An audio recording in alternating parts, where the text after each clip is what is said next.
Welcome to the Filmed Live Musicals podcast, a podcast about stage musicals that have been legally filmed and publicly distributed. The Filmed Live Musicals website contains information on nearly 200 musicals that have been captured live. Check it out at filmedlivemusicals.com. And now, on with the show. Created by an all-female team, the new musical, Jina and the STEM Sisters, has a goal to inspire young people, especially girls, to engage with and possibly pursue an interest in science, technology, engineering, and math. STEM Sisters celebrates the achievements, discoveries, and stories of a diverse range of historical women who fought prejudice and social convention in the name of scientific inquiry. Created by the award-winning Children's Music Education and Performance Program, HMDT Music, today I'm delighted to be chatting with the company's creative director, Tertia Sefton-Green. Welcome, Tertia. Hello, Luisa. It's absolutely lovely to be here. Oh, thank you so much. So can you tell us, what is HMDT Music? So HMDT Music had its 25th birthday last year, and it started as a small charity in Hackney, a local London borough, as a fundraising arm for a Saturday instrumental program. I've been there for 20 years and my co-director Adam for 22 years. And since then, Adam actually is American, and he brought a lot of ideas with him. And so we're quite an Anglo-American partnership. What we've tried to do is show how music and the arts can be embedded across all learning, and that's our sort of USB. So we've commissioned a lot of works over the years, often operas, for mainly children to perform, sometimes community operas, but our focus now is on young people. And all our topics are complex themes, often that involve some sort of prejudice and diversity, and to use those as means of linking into other learning, so across the curriculum. So we have operas, jazz opera about the Negro Leagues in baseball, which was a way of teaching segregation, but as well as performing in the opera, there's a whole band of resources, so children could learn their maths through baseball stats. They could perfect their sort of English writing through lyrics, and then we also taught them baseball. And at one point we had some funding from the American Embassy and had some Marines come and do some baseball training with them, so that was great. Our most recent project, Trench Brothers, was a 4-year project commemorating ethnic minority soldiers in the First World War, and that was a project that went to schools across the UK and culminated in a large-scale production. But it was a series of workshops that children underwent, so they would meet an Indian soldier, they made their own Indian and Caribbean, British West Indies Regiment soldier puppets. They created lyrics, writing a letter home as if they were a soldier. They were given different research, soldiers to research, and then worked with a composer and set their lyrics to music, and then they would have a team who would come in and perform in school, including their letter song. And then when we did a large-scale production at the end, we brought many of those letters together and orchestrated it and had sort of 250 performers. We did a big international project on the Holocaust.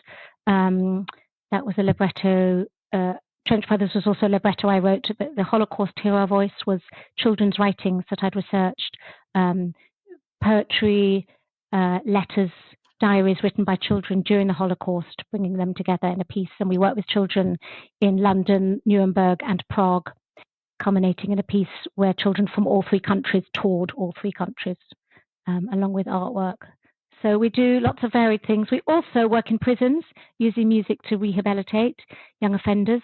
And we have a big Saturday program, which you can start when you're 1. We have children who are 15 who I've known since they were 1 doing the project. There's music theatre, there's instrumental, there's a big jazz academy and a big special needs program. So we have a big range of work. Oh my goodness, there is so much to unpack in there. That is so extraordinary.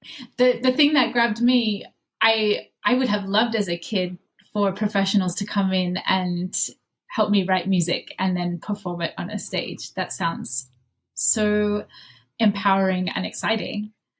It's an amazing experience. And almost all our commissions, and we've commissioned 40 plus works over the 60 plus works over the years.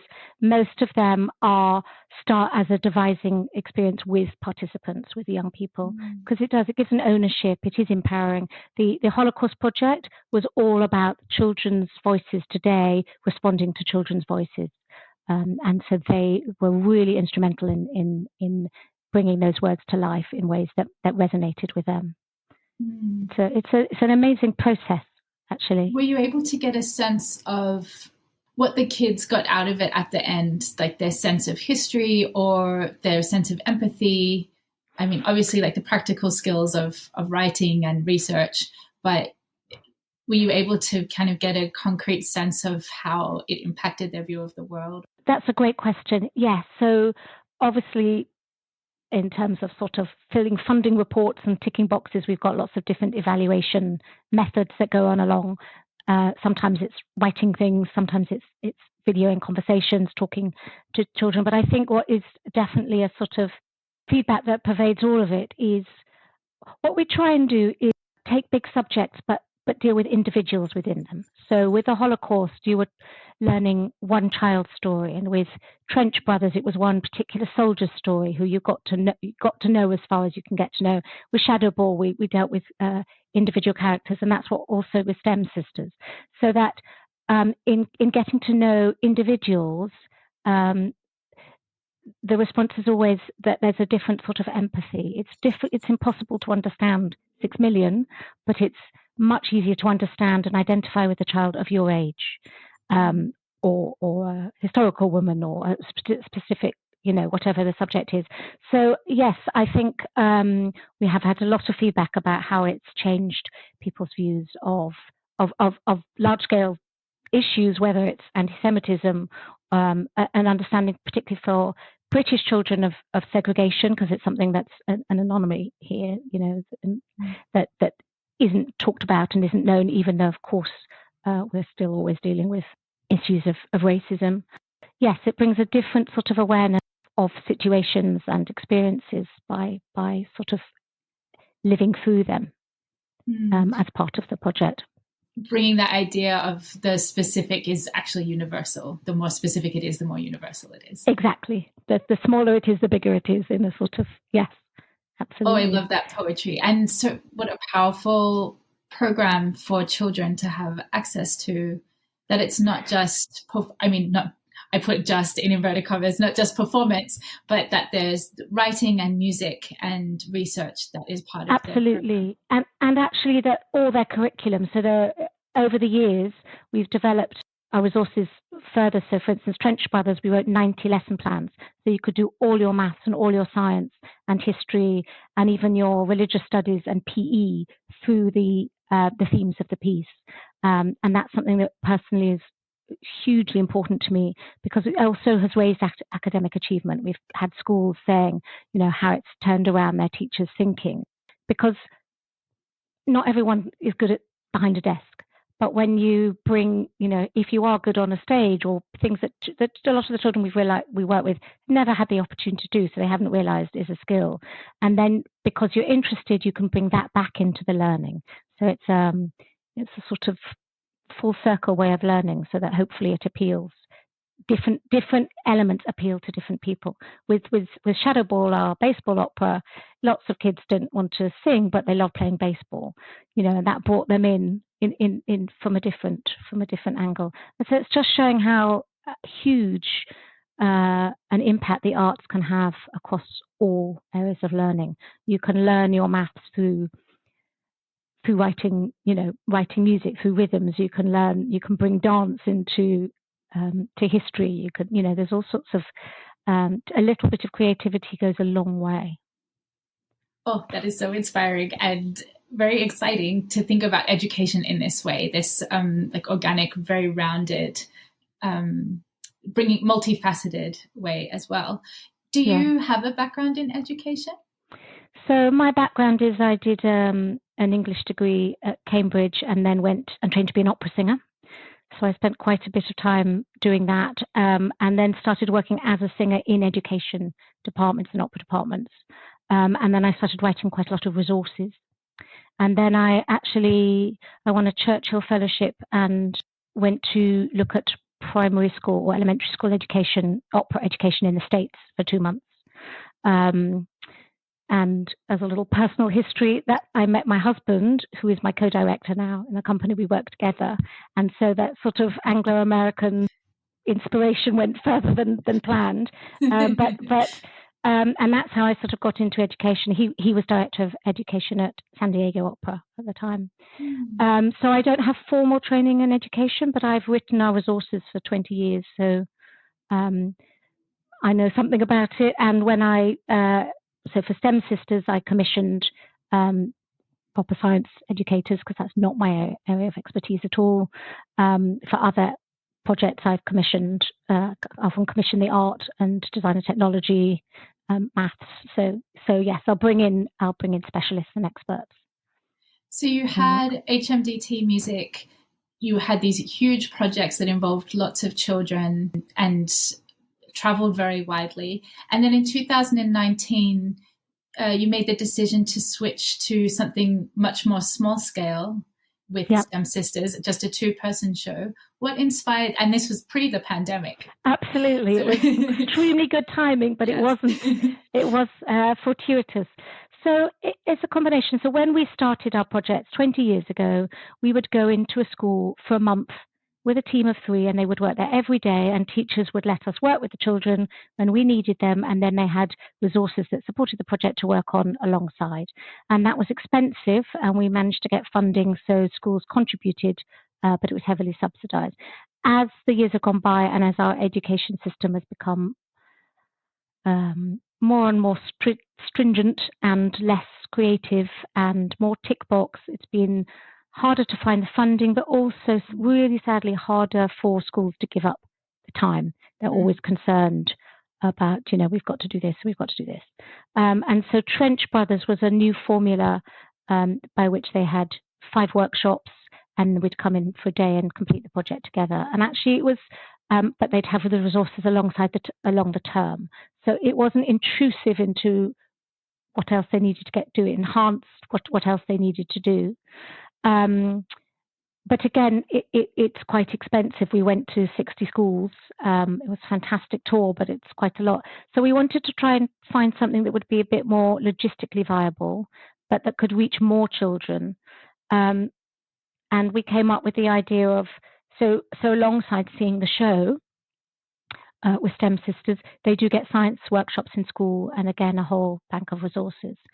So we're very much hoping they will feel engaged. Again, children were part of the composition process, and our own music theatre program, children recorded some of the songs in the show. So they're part of the process. I do feel, if I'm really honest, I do feel a sort of sense of loss of not working on a larger scale with the children, but it's also got to be practical. And this is planned as a long-term project, and I hope it can go across the country, because we've got 3 people we need to take with, the 2 puppeteers and the stage manager, not 250 children. So at some point, something has to give. So yeah, it's an experiment, and as it turned out, given what's been going on in the world, was extremely good timing, by luck. That is meant to be. For folks who haven't seen it yet, can you tell us more, what is Jina and the STEM Sisters? So Jina and the STEM Sisters is inspired by extraordinary stories of historical female scientists, engineers, mathematicians, technology, as you've explained, STEM, their own personal stories, their own struggles to achieve what they did, often almost always unrecognized. Sometimes Rosalind Franklin Nobel Prize was never even credited to her. Hypatia, Egyptian astronomer, was stoned to death. It's quite complicated to really understand why, but clearly the fact that she was a sort of female teacher had quite a lot to do with it. So what these women gave up, and what their struggles were, is extraordinary. So Jina is a girl, a budding scientist, lost in a forest, trying to find her way, but also trying to find metaphorically, who she is. And she meets several different women who each give her a scientific gift, such as curiosity or open-mindedness, persistence, creativity, as a means of exploring her own identity, but as all gifts that are there to sort of help her find her way out of the forest. And so she has several different encounters and comes out realizing that she can do what she wants, she can be who she wants, and that being a scientist is part, she can contribute part of the greater whole of who these people were, whether she becomes well known, whether she achieves something great, or just contributes something really small. Either way, everything is meaningful. It is, for folks listening, you have until April 11th to stream it, and get thee to Vimeo and stream it, because it is such a beautiful show. And as you mentioned, the stories of these women are complicated and dark and often not happy. And I love that this musical doesn't shy away from those stories. Even though this is aimed at children, it is able to show that darkness in a really beautiful, empowering way, I feel. It's so lovely to hear that, because you never quite know whether you've got it right. And, for you saying that, which is exactly what our aim is, someone else will always see it slightly differently and, not get that. I feel, because we've written so many shows for children, I'd like to think that something that's really important for us is not patronizing them, not looking down at them. So yes, when you go, you might not know what an algorithm is, but the whole point is the show will tell you, and there might be lots of words you don't know. If you're doing the project in school, you'll do some preparation, so you might, learn a bit about these women before you start. But if you come in cold, they're there to tell you, and you'll take what you get from it. And if you want to go and find out more, we've got a program with more detail, but there's also Google. There's lots and lots of ways of finding out more. And it's really about everybody getting everyone getting what they get from it. People get things on different levels. We do work with big topics, and we don't believe in shying away from them, but we also want to make it fun. So it's not a roll around, laugh a minute, but I hope there's enough sort of humor and lightness in the puppets. And that's why also puppetry was a really interesting new for art form for us. We worked a little bit with puppets and Trench Brothers, and what we found was there's a sort of remove about working with puppetry where you can embody the character, but you don't have to, you don't physically look like anybody because the puppet's doing the work for you. And actually, a reviewer wrote how interesting it was that the masks were actually, which was a COVID safety precaution, but it sort of made the puppeteers even more sort of, there's a better word than removed that I can't come up with, but more sort of objective from them. And actually it helped, made like less visible. Yes, even though they're right there. Exactly. And therefore, although you admired their mastery and skillfulness in dealing with the puppetry, is not about them. We weren't pretending they weren't there, but everything they did, they put into the puppets. And so, I think that really, I hope that really helps bring the puppets and therefore the women to life as vividly as possible. And we chose women. There's a huge choice, and therefore it was quite difficult to sort of narrow down who we wanted to include. And we had different criteria, one of which was actually a sort of education criteria that, because the project is supported by lots of resources, we wanted to choose women whose actual work and field of work would link into our Key Stage 2 curriculum, so that we could write resources that are about these ways of showing how these women and their work fits into what they're learning at the time. So there were some amazing people doing amazing things, but actually that wasn't going to work in terms of our sort of education aim. We wanted a big range of historical periods. We wanted as much diversity as possible. That's limited because of history, not because of our choice, but because, history scientists weren't was difficult enough being a woman, so there's not as much diversity from a woman 300 years ago as obviously if we're doing something now. So we had different criteria, and we wanted to work in different fields. So we wanted to make sure that we had, sort of like Hedy Lamarr, who's an inventor, or Ada Lovelace, who's a mathematician, Marie Curie, who branches between physics and chemistry, but is sort of extraordinarily unique. And then someone who was quite refined, like Maria Sibylla Merian, who was a 17th century naturalist and illustrator who traveled with her daughters to Suriname, South America, from Holland. I mean, how that even happened is quite extraordinary in itself. And drew beautiful, beautiful pictures of insects and flowers, unknown special, That's one of my favorite moments in the show, when the reveal of her illustrations is did you like that? So delightful and unexpected, and I literally gasped out loud because I was like, oh, that's so clever. It's just the whole, I won't give away the device of it, but it's a very simple device. Yeah, but it's very so basic, but I think it's, and it's sort of interesting how technically we wanted to go as well. I mean, that was a sort of ongoing discussion with my fantastic team of how much we are going into a sort of multimedia world, and how much it's actually sort of core puppetry. And well, I think your audience will hopefully, if people do watch it, they'll find out and decide for themselves whether you made the right decisions. But one thing, being new to puppetry, I hadn't appreciated is quite different, is that we used a lot of different styles of puppets. Whereas most productions will decide it's marionettes or whatever. So we have Ada Lovelace is a marionette, so she can lock and pop and boogie to her rap. We have rod puppets, and then we have some sort of Oriental Wayang-Golek and Kulit styles for Hypatia. So she's a much bigger puppet, and it's very arm-based because she's also sort of links with the stars. So she doesn't walk, she doesn't have legs, she floats. She's much more in the spheres.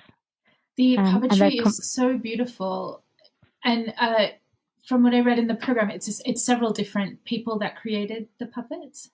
So Sophia Level-Smith, she designed them all, but we used different puppet makers, partly for exactly that reason, that people specialize in different styles of puppetry, partly on a practical level. By the time our funding did come through, our schedule was quite tight, and it made sense to field it out to different people. But actually, I love that, because I think we've come up with a diversity of puppets themselves, not just in the choices of women, but by having a series of different makers on. I think that's they're very ununiform in a way that I think hopefully is interesting.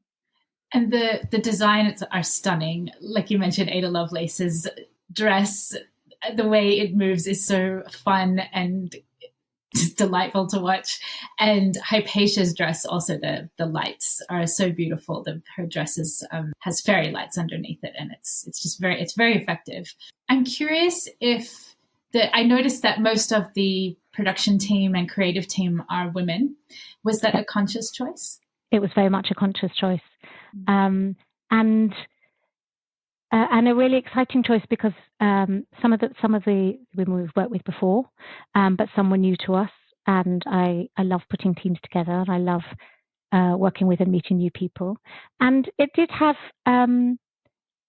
it was different. It was a different sense of collaboration than there's been on other projects, and there was a sort of, I'll get into trouble for saying this, there's a different way of how women, it was sort of more chat, actually, was what I was going to say, was the outside perception. So that's why I'm being a bit careful here about whether I'll let you include that bit. But there was a different sort of level of support that was quite interesting. Lots more emails about, oh, I love that, and that really worked. It was a very collaborative process. It was very sort of warm and open, and it was really interesting. It wasn't just the writer and designer and director and composer. It was also the band, and obviously the singers, So yeah, and stage manager, production manager, as far as we could go. I tried to make that work. The women that are featured, the stories that are told in the musical are very diverse, but so are the musical styles. And Jenny Gould's gorgeous score it's very eclectic. Can you tell us more about that? Yeah, that was a really exciting part. And Jenny, I've worked with Jenny before, and she's written letter songs for Trench Brothers, and she's been music director on several shows, but we hadn't given her a whole commission. And I really love that process. So something I discussed a lot with Rachel, the writer, is how we wanted the women to inhabit historical musical styles, and she built that in really beautifully to the lyrics. And then Jenny transposed it fantastically into the score, and we worked really closely on that. So she did a lot of research into Egyptian sounding music, for instance. And Caroline Herschel, who was an 18th century astronomer, actually sang Handel and premiered some of his stuff. Her brother, who was also an astronomer, was a new Handel. And so she was a very she was diminutive woman, she was a very small lady. I don't know what her voice would have been like, but I really wanted to, that was sort of very obvious to me that we had to have some Handel. And so Jenny incorporated this brilliant sort of going from a few chords into a sort of pseudo Queen of Sheba and then coloratura. And Jenny started writing some coloratura, and I just said, look, you can go further. Let's really get it out there. Let's get those top C's. Let's get those runs going. And it was really good giving her the sort of freedom to go sort of mad. But then extraordinarily, in the same number, she goes into a sort of quasi-Chinese pentatonic sound for Wang Zhenyi. And then transcends into Mae Jemison, the first African-American astronaut, female astronaut, and goes into a sort of 80s sort of funk soul number. And she does that all within one number, which I think is she does really magnificently, and sort of ending with our sort of theme tune of STEM Sisters. So that was fun. And then Marie Curie, Claire, the director, did turn to me and said, I don't know how you gave Marie Curie a patter song, a sort of Gilbert and Sullivan like patter song, when she's a really serious woman and it's all about her death. But that was something that I took great pleasure in, that it was completely unexpected. That it's sort of quite it's a very serious number, but it's really funny and witty and very fast. And then Ada Lovelace, her work was with computers with Charles Babbage and the analytical engine, and she foresaw that the computer would one day be used to make music. So music technology was a sort of obvious step. We wanted to get in that digital soundscape. And Jenny used a lot of electronic music, which was new for her. So that was, she went through lots of big learning curves. And Ada has a really funny rap with we're going to do the robot. So yeah, I tried to. The robot dancing, rapping Ada Lovelace is it's such a highlight for me, and her costume is so great. I would love a full size version of that costume, please, if you could just have a word with your designer. It probably won't come cheap. I thought what Sophia did was brilliant. Was she's put the crinoline outside. So she's sort of half dressed. You see this sort of crinoline frame, but she's attached these little computer punch cards to it. And she's tried to incorporate elements of that each woman's scientific skills into every costume. So Maria Sibylla Merian has her own illustrations woven into her dress, and like you mentioned with Hypatia, with the stars and the lights under. So I just sort of feel that learning can be on so many levels. And we just try to combine and include as many as possible. And the music is such a sort of obvious learning curve for me. And there will be children who, they won't know who Handel is and they won't have listened to it.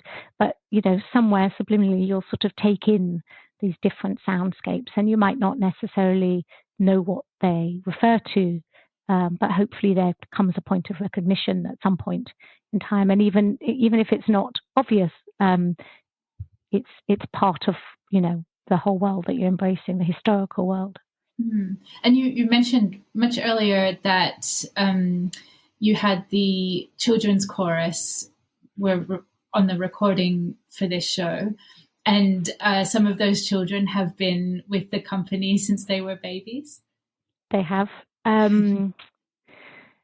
We've had, yes, so some of them have been in Music Box, which is something that I run for under fives since they were very little, and many of my senior group in the music theatre program have been in that since they were five, so sort of 9 or 10 years, which is really lovely. It's quite attached to them, and that was it was it was really special to involve them because we're in lockdown here, so we can't have any face-to-face sessions. So they had to learn all the music through Zoom sessions, which was really not easy. And we gave the worst thing about lockdown when you're trying to teach music theatre is you can't sing, you can't actually do anything musical that's shared. You can only do that one-on-one. So instrumental tuition has been okay, but that's really been a struggle. So we're sort of learning things in the group and you don't really know what they're coming out with. So I gave quite a lot of one-to-one sessions, and some of them, it's quite difficult music, so some of them were struggling, and even till we got them in the room, we didn't quite know what we were going to get. And they had such a wonderful time, as did Ellie Eloise, who sang the world of Jina. She's also a child on the course, and she found it an amazing experience. I think if I have any criticisms of the show, it's that it's a shame we don't get to see all the singers, because the music is so glorious and the singing is so beautiful. I actually didn't realize until the end that it wasn't the puppeteers. I mean, I figured out once the voices, changed that it wasn't the puppeteers doing all the singing. And I don't know how that could be incorporated in a future. That's really interesting. Yeah, you sort of have to see the program, don't you, to get that. But in a way, I quite like the anonymity of it. But you sort of miss something as well. And I don't think there's an easy way around that. No, well, especially that the cast you have assembled is so diverse, and that you have is it Nadine Benjamin, a lyric soprano who is also a woman of color. I think it's really important for kids to see that we have the representation of the women in STEM, but also the performers are important too. Yes, no, it's true. Well, I mean, in a way, what's been wonderful about making this as a film, which is not as it was planned, it's planned as a live show, is there's things to be learned from it. So there are things that we can think. I don't know whether that's something we could include, but it's really important to sort of understand and know that. One thing I'd like to add to the teaching resources is a little sort of interview with all of the team, and that would include the singers, about what their job is, what they like about it, how they got into it, because I think there's so many different things you can learn from backstage as well as performing stage. And so with the singers, Abigail Kelly is also a black soprano, and she's a fabulous singer. She sings Caroline Herschel. So there's lots of different understandings of who everybody is. So yes, I think there's always things that you can improve on and change, and I was very glad we had exactly, and it felt really important to sort of have a young girl singing Jina. Ellie's 15, so Jina's slightly ageless, maybe probably a bit younger, 11, whatever, but so that it wasn't all grown up sounds as well, so that you had a different sound world for every woman. As I was watching, there's something, like you said, very powerful about using puppets, because they can do things that regular people cannot, and they can say things that regular people cannot, and there's a lot of magic in that. But I also had this sense of, as I was watching it, I would love to see it with human people, like this show performed with humans, and I would love the children's chorus to appear and Eloise to be like a Matilda. I mean, it's really odd for me, having done for so many years shows with children. I sort of miss that, and there's things that you realize they provide a whole nother level of sort of engagement of seeing children on stage. So yeah, I miss that. I think it's the right thing on all sorts of practical levels, but yeah, I mean, I think there's another production that, you know, has a film backdrop as well, where you could sort of bring in things, but yeah. So what was the decision, obviously with the pandemic, but what was the decision to film STEM Sisters and release it online? So that was definitely pandemic driven. We've never made, we've always filmed our shows, but we've never made a film without doing the show, if you see what I mean. So that was another new learning curve. So originally we thought, because we knew we would have to wait a long time to go into theatres, we thought, let's get the project up and running, let's get the production made and created, and let's just show it to schools in the first phase of the project. So there's 20 schools who start the project in May. Again, that was delayed slightly because of lockdown, and they have workshops, and they work with resources, and I've done an inset introductory session with them, and they see the show as part of it. And that was going to be it. And then we had budgeted for PR because we wanted to sort of spread the word. I mean, and the person we worked with said, well, you won't get any reviews unless it's shown to the public, because that's how it works. So we thought, oh, and then it became a whole different project. So it was never really intended for public viewing until it went live. So that's opened up lots of different things, partly as well because we've never really needed to do much marketing, because we've always had an inbuilt audience. Either we've worked in a theatre that's got its own audience, or when you've got lots of children performing, you've got lots of parents and don't have to look too far. So that's been a totally new learning curve, because we've sort of started slightly with zero. So working with a marketing company, and our social media has not been our strong point, because there's actually only 3 of us who run working in the company, apart from lots of freelancers. So there's sort of quite a lot. So the film sort of came about in different ways. And there was also the decision, which was linked to COVID, of, you know, do we do a socially distanced film so that we don't have to worry about anything? And we realized that wasn't the show that we wanted to produce. So we decided very early on that we wanted to make the show that goes into theatres, but ensure it's safe, hence the masking, which has turned out, I think, as a sort of plus to artistically. And then an awful lot of work went in by Tammy, our production manager, who was great, who'd just done a diploma in health and safety, sort of huge amount of wipes and gloves or not gloves, and, you know, this and that, and each person had their own cup, and, you know, temperature circulation and yeah, exactly. You filmed at the Millfields Theatre? Yeah. So what was the process? So we were really lucky, actually. We were very lucky. Little Angel Theatre, which is a specialist puppet company who we've worked with before, they very kindly gave us their rehearsal space, donated that to us. And Millfields Theatre, which is a local theatre, it's part of Enfield, which is a local borough that HMDT Music is based in. They have 2 or 3 theatres, and originally they were going to host the premiere of the live show in their small theatre. That small space is now being used as a testing centre, so that was out of action. So they offered the larger space, and again, we're extremely generous about our use of it. So we were able to rehearse there for a week before filming it, and it's a lovely sort of 400-seater theatre, which was perfect. So it gave us, you know, good perspective also for our fantastic photographer, Clive Barder. We've got some really beautiful photos from him, and for the film crew to sort of, you know, get some space and distancing in it.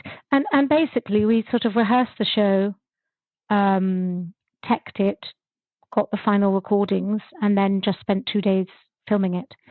So it was so we decided to sort of mainly film it as if we were doing a live show. But they got several takes and then edited it together. And most of the film is quite straightforward. I spent a lot of time asking for close-ups or distancing or including things. The only time we sort of really played with photography, the filming was in the Marie Curie scene. I don't know whether you noticed where she grew. We had a bit of an Alice in Wonderland thing. I just wanted to create something a bit different for her. Something, to vary the pace. And just because she is larger than everything about her was rather extraordinary. So I hope that worked, because that was quite fun. Yes, very much so. And how many cameras did you use in the filming? We had 2 camera people and 3 cameras, a fixed camera. But I think they had different cameras on the 2 days they were there. So I don't know. I probably should know that. I don't know whether there were 5 different cameras used or 3, I'm afraid. That's okay. And so you had, there's like from the kind of, I say back of the auditorium, it's not really it's not that anymore, but it kind of that sort of wide shot, getting the whole space angle, and then from the sides. And then from the so I mean, the wonderful thing about so they've always had to film with an audience, which is great, but also noisy and gets in the way, so they could have the whole space to themselves. So sometimes they were very close. They didn't actually go onto the stage, partly as a distancing thing, partly because they had good enough cameras not to need to. So yes, they were at the sides of the stage or at the front and sort of moving along as they needed to. Occasionally they, asked for one section specially so they could get a particular close-up or something. But on the whole, they sort of made it work with what was just happening anyway as part of the rehearsal. The only other thing we did is we recorded all the music separately in a great recording studio called The Premises. And then I suddenly realized, probably should have been obvious, but sort of we hadn't really thought about the dialogue needing to be recorded separately behind masks, and also because of the timing with the music. So that was quite interesting. We had to find a quiet room in the theatre, and there are a few gurgles that we had to get rid of pipes and things. It wasn't specifically set up for a recording studio, but the puppeteers watched a sort of run through and spoke into mics while they were seeing the action, so they could time it.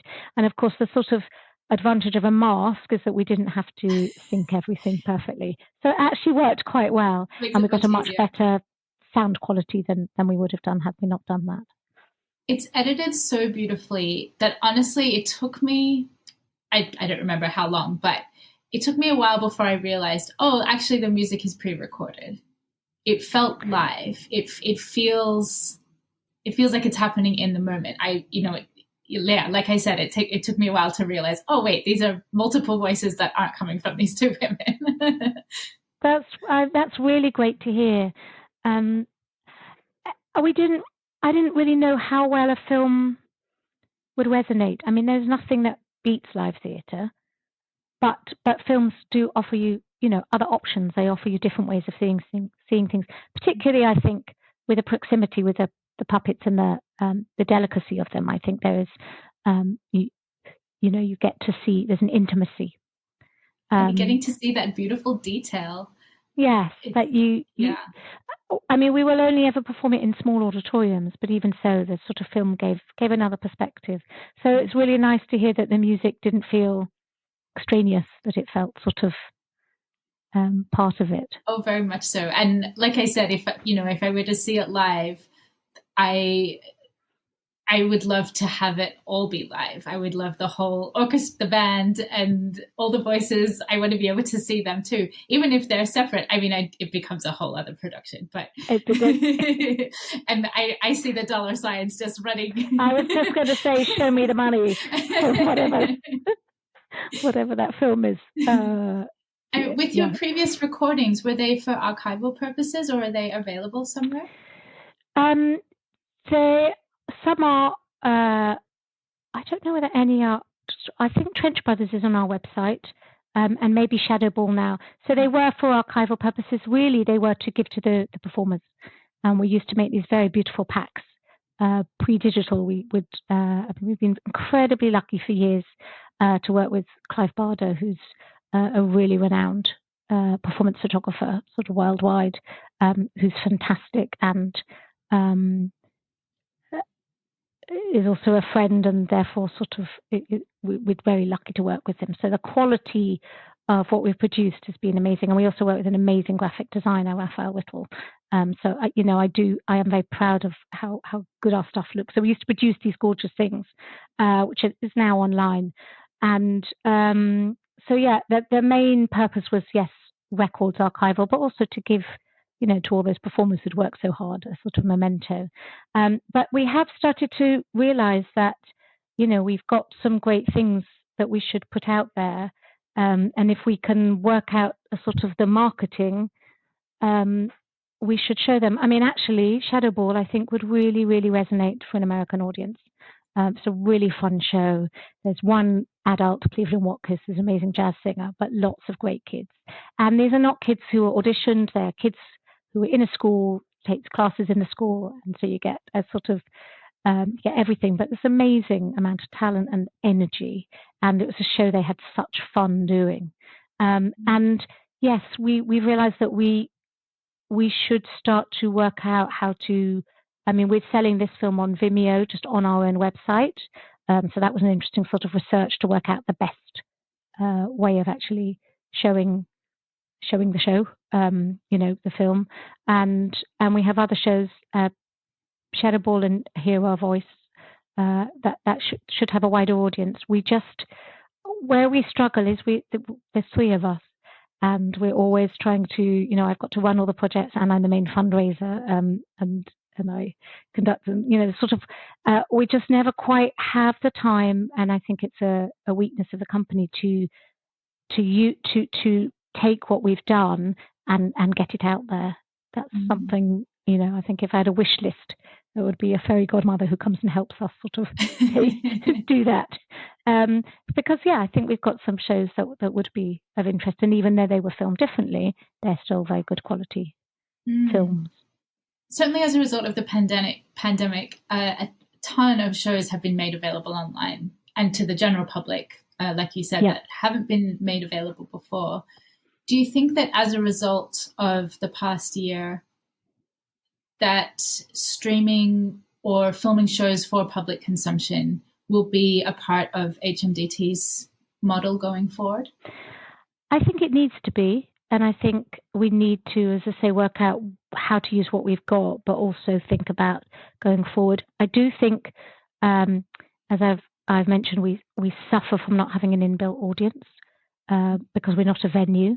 So we need to find a way around that.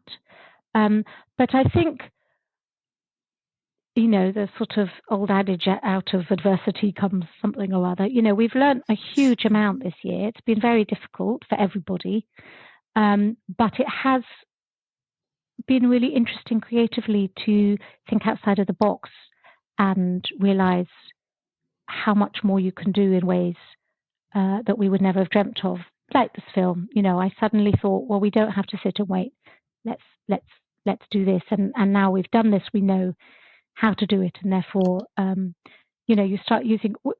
We were going to do just a little show with our music theatre group to commemorate VE Day last May, and we'd started rehearsing, and it was a show that was several of our own Second World War commissions. We've got lots of different music, and suddenly we couldn't finish. And just before we locked down, I suddenly, it came to me that we needed to film all the rehearsals that we'd done to date. So we just did it on our phones, but it meant we had a record, and we made a film. It wasn't a film that I would show publicly, but it was a combination of rehearsal footage, so not costumed, archival images. We then asked children to record some of the songs that hadn't been finished and put them together, put all the individual solo lines into choruses. And we asked them also to create some of their own monologues and artwork. And we sort of put it all together and we called it a scrapbook. And it was really interesting, sort of artistically. Some things were added that would never have been there. So sort of the combination of particularly the archival images and the sort of, in their tracksuit sort of training clothes, was actually worked really well. And then having one of their pictures, sort of put them amidst the scene. So that sort of really inspired me to think about how much you can do that you never would have thought about had you not needed to, and how much further there is to go. And I'm sure, I haven't kept up enough with what other companies have done, because I never have time. But, people have clearly come up with sort of really exciting things to do. So, yeah, I think the world will have changed. I never would want to lose live theatre. There's nothing like sitting in a room with people. But there are an awful lot of other things that you can do that are interesting. And I think all of the educational resources that you have and the amazing curriculums that you have alongside the shows, grown-ups love that stuff too. And I'm thinking of people that do homeschooling, and especially now with, so many people are still hybrid learning, and that what a tremendous resource to have. It's not just a show, it's a math curriculum and a science curriculum. And I'm picturing kind of like a DVD pack it's not just a show. There are extras, there's behind the scenes, you can meet the artists. And that's very exciting. And I feel like you already have that content. That's what we sort of started to realize last year, that we do have a lot of that content from other shows as well. It's the sort of putting together the time and the resource, and whether it's a DVD or whether it's just more sort of online, but a sort of subscription or something. It is something we should invest in. I mean, we do a lot of commemorative things. I don't really know why, but we've done quite a lot of sort of, I think everyone's probably fed up of the Second World War, but it's also a really good way of learning. And a lot of our projects, as you've gathered, are sort of history-based. And, it's an interesting way of learning things that need to be remembered. I think when we think about, Adam is already saying, my colleague, what's next? Because we also always have to think financially. We've got to start fundraising for the next thing for our survival. So it becomes a sort of, I think what's next, whatever next is, will be incorporate these different formats, inherently be built into it, that it's got to somehow have a bigger reach and a bigger potential, and sort of combine those elements. That is very exciting. I know it's a huge undertaking. It's one thing to create live theater. That's a huge undertaking in itself. And I know that digital adds a whole other world of logistics and considerations. But as someone who loves consuming theater online and digitally, and sees the potential for it and the reach of it and how it democratizes theater, and there's a whole, it's very exciting to me that it will be a part of your future. That's lovely to hear. It's really interesting. I am not very technologically astute. Luckily, my colleagues are. So it's also sort of understanding what's possible. Is a sort of interesting second journey as well. How much further can you go? What could we add? Yeah. As Jina and the STEM sisters say, where's the quote? I wrote it down. I loved it so much. Anything is possible. Everything is possible. Exactly. To bring it back around. So exactly. This has been so wonderful, learning more about HMDT and about the show. So I have some questions that I ask all my guests. I might adjust this one slightly, knowing that you have an opera background, but do you have a favorite musical or opera? So, since I've been conducting our music theatre program, I've been introduced to a wealth of musicals that I didn't know. I, as a child, loved Sound of Music and Mary Poppins in the sort of standard way. And I've actually really enjoyed entering a whole new world of music. I think it would probably have to be West Side Story.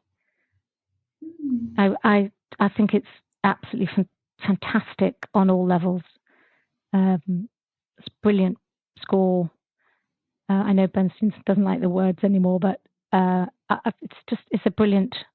The film version, the choreography, it's just extraordinary. I absolutely weep. I can't watch it very often because it's too painful. I think it's also an extraordinary adaptation of a play, and shows how extraordinary Shakespeare is, because he just works everywhere in all sorts of versions. I love that. Do you have, and I'm guessing, I know you've been very busy working on shows, so it's difficult to watch other shows while you're working on them. Do you have a favorite show that has been filmed live? Billy Elliot.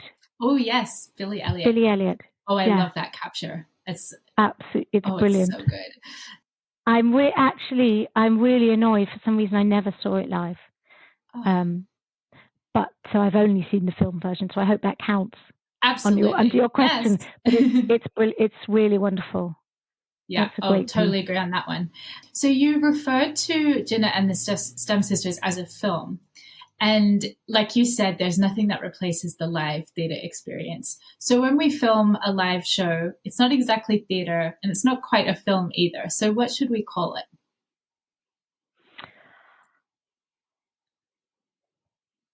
Oh, I think you've got me there. Do you have, I don't know, what it's a main question. I don't know either.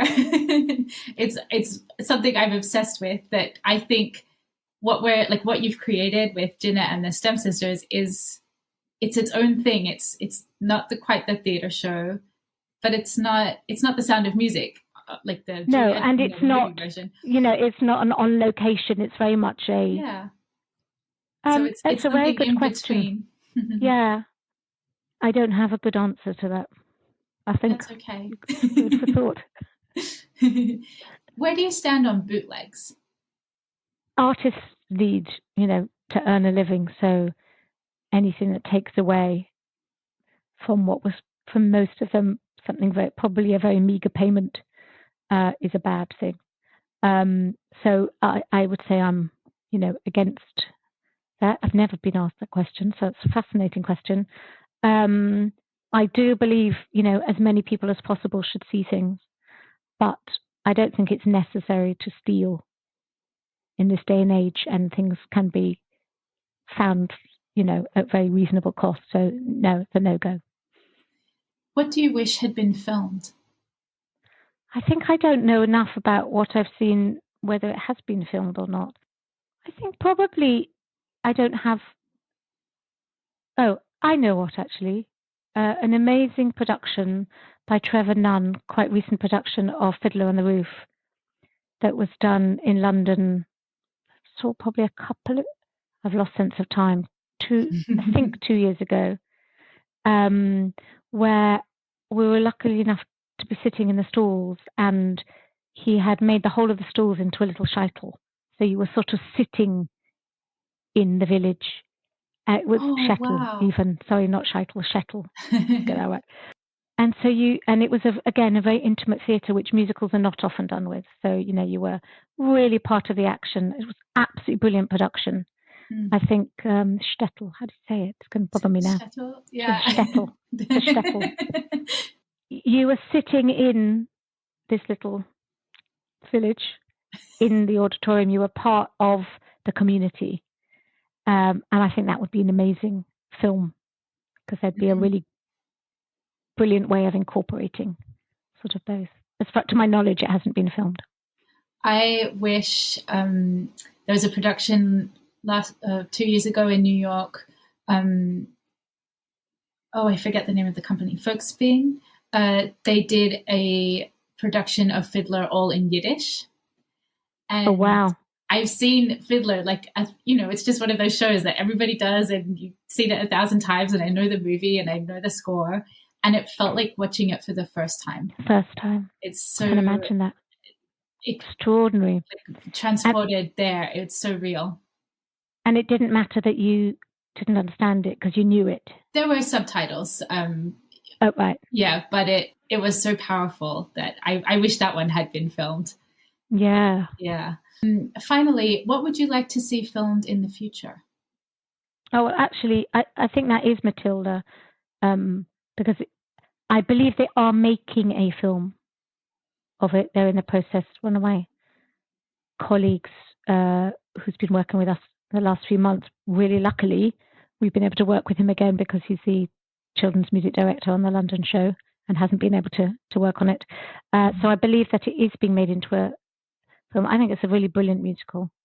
And the films of the book, I don't care for once I've seen, but there is, to my knowledge, a film of the musical yet. I think that has massive potential. Oh, I would love to see that filmed live from the West End. Yeah. That's one of my favorites too. It's a really great thing. I love doing it with our kids. I mean, they just love singing it. Oh, Tertia, this has been so much fun. Thank you so much for your time. Likewise for me. It's been a real pleasure. Thank you so, so much. Jina and the STEM Sisters is available on demand from hmdt.org until April 11. You can find links in the show notes. Filmed Live Musicals is a labor of love, and we'd like to thank everyone who makes it possible.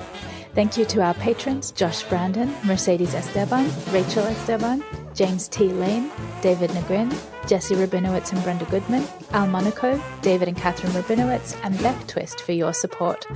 If you'd like to support Filmed Live Musicals, please like and review on your podcast app. Find us on Twitter at Musicals on Screen and on Facebook at Filmed Live Musicals. If you'd like to support the site financially, you can find us at patreon.com/musicals on screen. No matter what level you're able to pledge, you receive early access to written content and early access to this very podcast. Visit www.filmedlivemusicals.com to learn more. Thanks for listening.